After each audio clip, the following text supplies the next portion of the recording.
Hello guys, welcome back to my channel. Hopefully you guys are having awesome days. So today's video is going to be about my Dieffenbachia.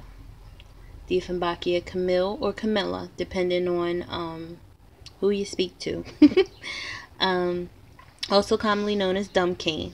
Now, dumb cane is just a general banner of these particular types. There are different styles. There's like tropic snow. There's splatters or something or another, different kind. But the kind that I have, from what I understand, is called Camille or Camilla. Dieffenbachia Camille or Camilla. So, and it's actually, there's a interesting story that I'll tell you guys about all of my plants that is a little bit embarrassing, but hey, what the heck, we all are friends here. So boom, I name my plants. I give them all names to help me. I actually keep a catalog of the types, the kind, the watering needs. You never know, if you go on vacation, someone's caring for your plants, or just in general to know what you have, to know how to care for them. Just in general, I keep a catalog, and in that catalog, they all have names. And one day, my sister-in-law was over here, and she was in each of them, most of them, I would say. If you notice, right here in the back, there's a little tag. Let me see.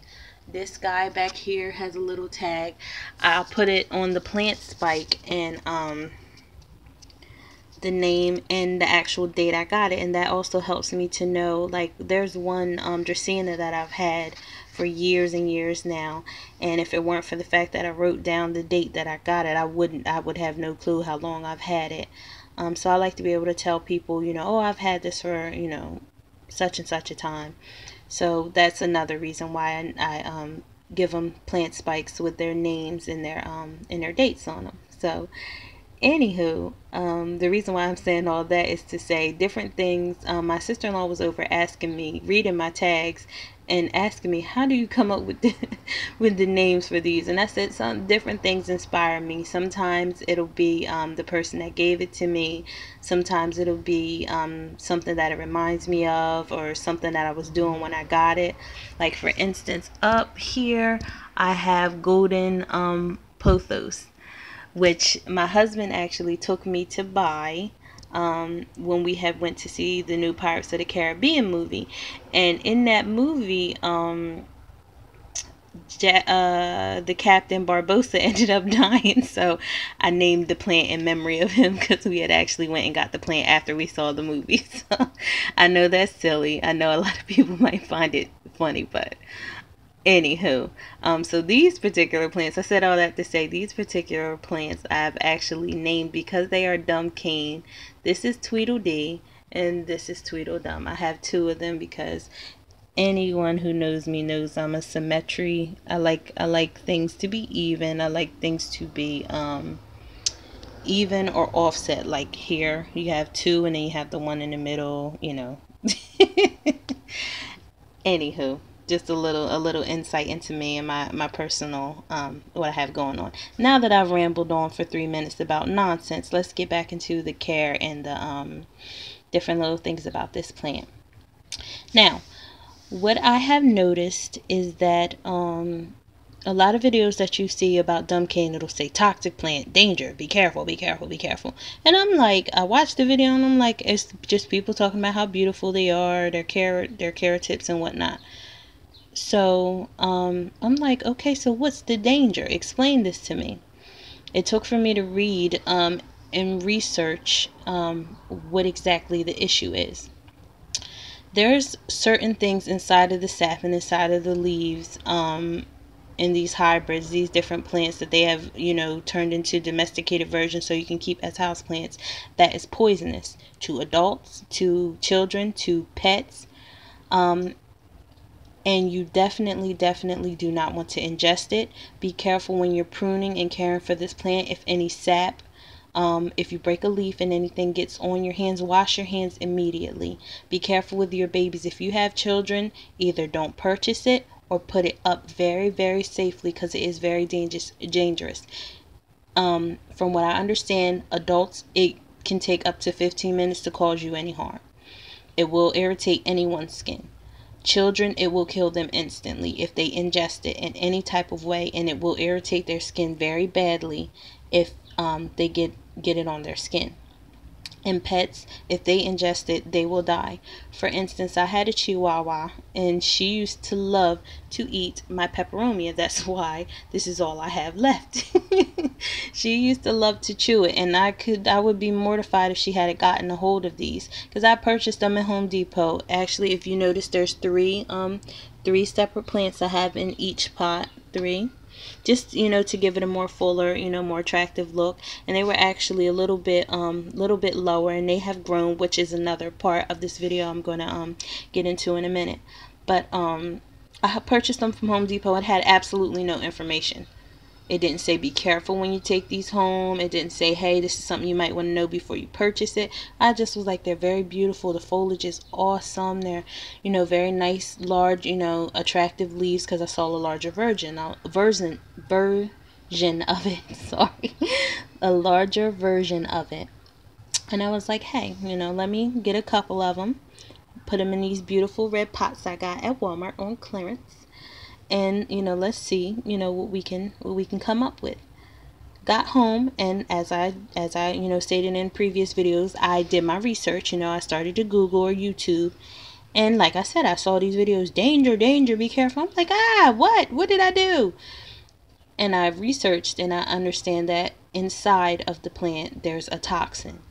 So as long as you're not breaking any leaves, as long as it's fine, you're fine. I have an 8-year-old and a 7-year-old. I have thoroughly schooled them. They are very involved with the care of my plants, and they know that it's very dangerous to touch these. Very dangerous. These are plants that they do not handle. They do not handle at all. They know that they are not to handle them. And I no longer have my Chihuahua, so that's not an issue. And I'm very careful when I'm pruning it myself. So that's just something to keep in mind. The general care, like I said, there are plenty of videos out there with general care. I will run through these things quickly. As far as watering, you want to keep it to the point where it's slightly moist. The general rule of thumb is to make sure that the soil is moist but not soggy wet. You should not be able to push on the soil and water drain out. It should be moist but not soggy. In the wintertime, slow down on watering, but still, it needs a bit more watering than, succulents and cacti in the wintertime. But still, slow down on watering drastically. As far as humidity, it won't hurt to spray it, on a nice warm day with a nice spray bottle, but it's not a necessity. As long as you keep it watered and happy. If you notice any wrinkling, like right now, they probably need a good water because they're looking a little, puckered. They're still not bad, because trust me, I've seen them in worse condition. But my particular plants, they've been in worse condition. But if you start noticing brown tips like this one, I purposely left on last time I was pruning them for the purpose of this video. You see that little teeny tiny, brownish tip? That's a good indicator that your plants are thirsty. Puckering of the plants, browning of the tips, anything like that. You want to make sure you give them a nice drink, wet the soil thoroughly, and make sure it's quick drain of soil. As a rule of thumb, regardless to what it is, I generally use cactus soil, a cactus mix, because it's fast draining, not potting soil. This does not require cactus soil. It's a regular foliage plant, but I use cactus soil because I found that it drains quickly. And most plants will say, oh, use a well-draining soil. But yet they're, serving, they're selling potting soil. It's just like, hey, one for all and all for one, cactus soil. So unless it's something that particularly needs something that's more moist, like my pothos, I keep them guys in potting soil because they, use a little bit more water, but that's a whole nother video. Now, another thing that I have noticed, like I said, these guys, I've had them for a month at best. I wouldn't even say that, maybe 3 weeks. These things grow a little bit faster than most plants, most of the other plants that I own anyway. And another thing that I have done was to take it upon myself to buy these plant food spikes. And no, do not get upset. I did not use all of these plant spikes in these one plant. In this one plant, it actually comes with a nice guide here that'll tell you, depending on the size of your plant, how many spikes you should use. It also has a handy ruler that you can measure, and it also comes with a aerator where you just stick it and then you stick the spike in there and you water as normal. This particular pot required, I want to say it was 4 spikes, so I just placed one in the middle and then one in each space by each plant. And as I watered it, I noticed such a drastic difference. The color is more beautiful and they shot up so quickly. I also used some in my rubber plant that I have, and my peperomia. I put 1 spike in there because it's actually, you can use them in as small as a 3-inch pot. 1 spike, actually it says in a 3-inch pot you use 2 spikes. In a 5-inch pot you use 3, and so on and so forth. So don't think just because you have a small pot you can't use, and it's plant food, it's not fertilizer, so there is a difference, which is another video I'd like to do. There's a difference. And it drastically improved the growth and the color and, you know, the beauty of this plant. It is a very beautiful plant, but you just really want to be cautious. And this video is getting, you know, a little bit long, so I want to cut that off a little bit. So if there's any questions, anything that I missed, like I said, there are plenty of care videos out here, but I just wanted to come and clarify because I have 2 of them and I have children, and I previously had a pet in the home, and it wasn't very clear as to why people were calling it a dangerous toxic plant.